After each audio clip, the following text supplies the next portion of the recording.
Good morning class 11। हम पढ़ रहे थे मैं नरक से बोल रहा हूँ। हरिशंकर परसाई का लिखा हुआ एक व्यंग्यात्मक कहानी है। हम यहाँ तक पढ़ा कि लेखक के भगवान को बतलाता है कि भगवान मेरा तो पोस्टमार्टम ही नहीं हुआ तो रिपोर्ट कहाँ से बन गया, रिपोर्ट कहाँ से आ गया आपके पास। लो तुम भी सुनो। अब वो लेखक जो है पूरी कहानी को बतलाता है कि उसकी मौत कैसे हुई। लेखक कहता है तुम नहीं जानते मैं कहाँ जिया, कहाँ रहा, कहाँ मरा। दुनिया इतनी बड़ी है कि कोई किसी की हिसाब नहीं रखता। लेखक कह रहा है और तुम क्या जानो कि मेरी सांस चलती थी तब भी मैं जिंदा था। लेखक गरीब था और गरीबों को यही दशा होता है, सांस चलती है ना। मेरी सांस चलती थी तब भी मैं जिंदा था।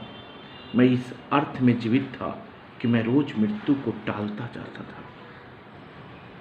वास्तव में तो मैं जन्म के पश्चात एक वर्ष से एक क्षण ही जीवित रहा, दूसरे क्षण से मेरी मौत शुरू हो गई। तो बाजार की उस अटालिका को तो जानते हो, बाजार के उस महल को तो जानते हो। उसी के पीछे एक ओर से पखाना साफ करने की दरवाजा है और दूसरी ओर दीवार के सहारे मेरी छपरी। मतलब कि अटालिका के पास मेरा एक छोटा सा झोपड़ी। अटालिका का मालिक मेरी छपरी तोड़कर वहाँ भी अपना बाथरूम, अपना पखाना बनाना चाहता था।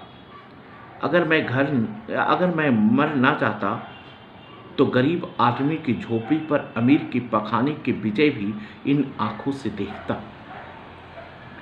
अब तो तुम मेरे स्थान जान गए होंगे, अब तो वो जगह तुम जान गए होंगे। आदमी से अधिक तो तुम अटालिका को पहचानते हो। अटालिका के सहारे आदमी को जानना तो तुम्हें खूब आता है। लेखक कहता है कि इंसान अटालिका के सहारे ही गरीब आदमी को पहचानता है। मेरा घर तो जैसे कोई सनफ्लावर के पास है, तो लोग मतलब उस अपार्टमेंट के जरिए वो अपना घर बता रहा है, क्योंकि अपार्टमेंट और अटालिका को लोग बहुत आसानी से क्या करते हैं, पहचानते हैं। गरीब जब अपना एड्रेस बताता है तो कोई ना कोई अटालिका, कोई ना कोई अपार्टमेंट के नाम लेता है, तब उस लोगों को समझ में आता है। क्योंकि इंसान से ज़्यादा आदमी जो है अपार्टमेंट और अटालिका को लोग जानते हैं। बस यही झोपड़ी में रहा मैं। मेरे आसपास अन्य ही अन्य था। जिस जगह पर लेखक रह रहा था वहाँ पर अनाज ही अनाज था।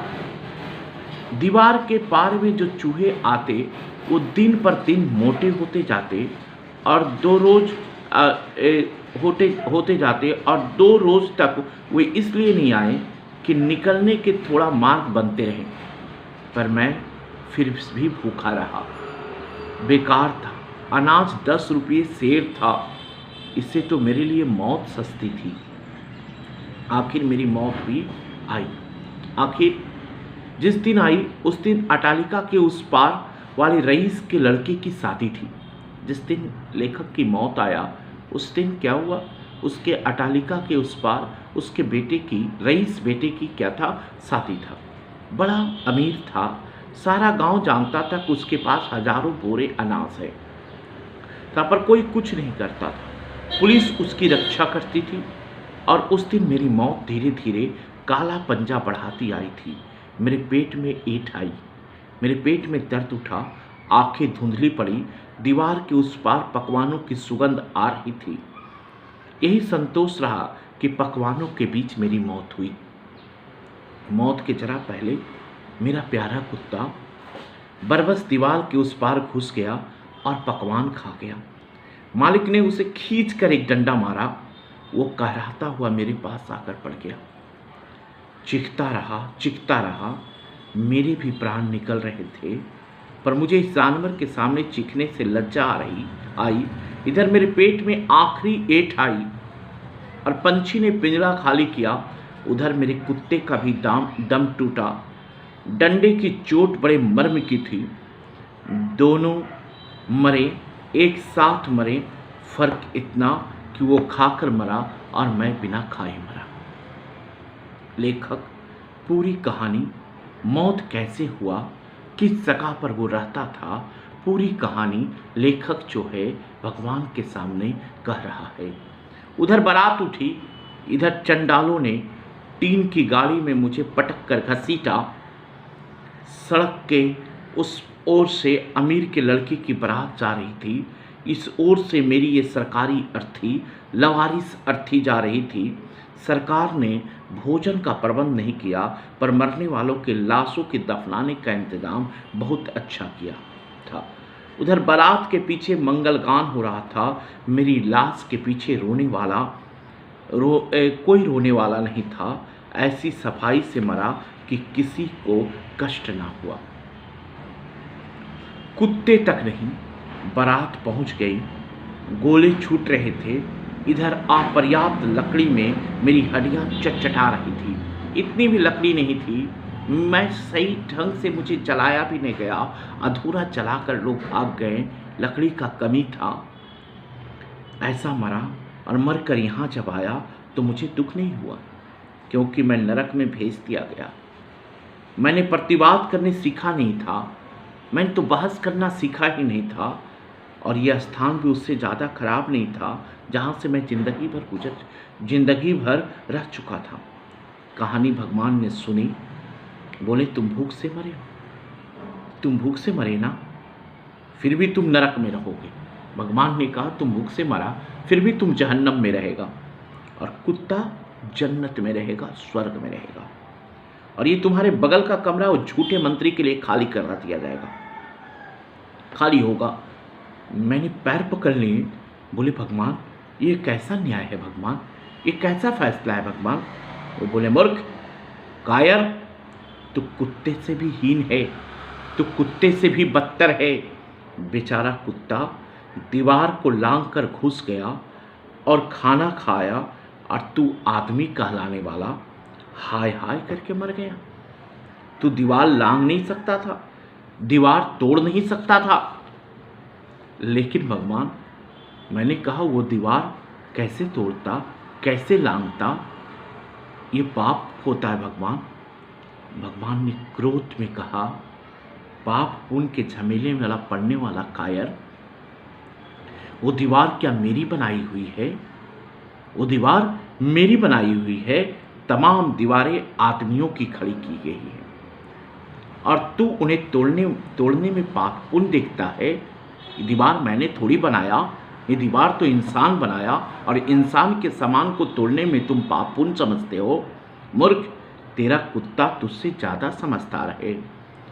तू वो घुस गया, खाया, डंडे की मार से मरकर यहाँ आ गया, उसमें मनुष्यत्व है, और तुझमें तो पशुत्व पाया जा रहा है, पशुत्व का गुण है। तुझे मैंने मनुष्य बनाया, समझदारी दिया, तुम अपने समझ के तुमने समझदारी का काम नहीं किया। तू तो जानवर से भी बदतर है रे। मैंने तुझे बुद्धि दी, हाथ पैर दिए, कार्य शक्ति दी है, और तू आक्रमण बुजदिल की तरह कीड़े के जैसा मर गया। मनुष्यों ने मुझे बहुत निराश किया। अब मैं कुत्ते का निर्माण करने का विचार कर रहा हूँ। भगवान कहते हैं कि अब इंसान बनाना बंद कर दूंगा, अब सिर्फ कुत्ते बनाऊंगा।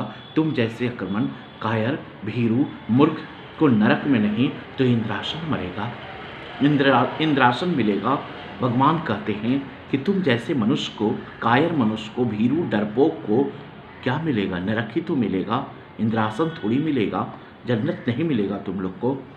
मैं नरक में ढकेल दिया गया। मैं इस कोने में तुमसे कह रहा हूँ। लेखक को अपनी गलती का एहसास होता है, और वो पाठकों से कहता है कि मैं तुमसे कह रहा हूँ, ये मेरे देशवासी, मेरी जैसी मौत ना मरना, मेरे कुत्ते के जैसे मरना, वो कायर मत मरना, निडर होकर मरना, डरपोक मत मरना, भीरू के जैसा मत मरना, मेरे कुत्ते के जैसे संघर्ष करके मरना। ये कहानी में लेखक ने संघर्ष करने का संदेश देता है। इस संघर्ष करके जिस तरह कुत्ते की मौत हुई, लेखक कहता है कि उसी तरह तुम मरना। तो मैंने ये पूरी कहानी आप लोग को पढ़ा दिया है। नेक्स्ट क्लास में जब हम इस कहानी का कुछ क्वेश्चन जो है हम आपको भेज देंगे। धन्यवाद।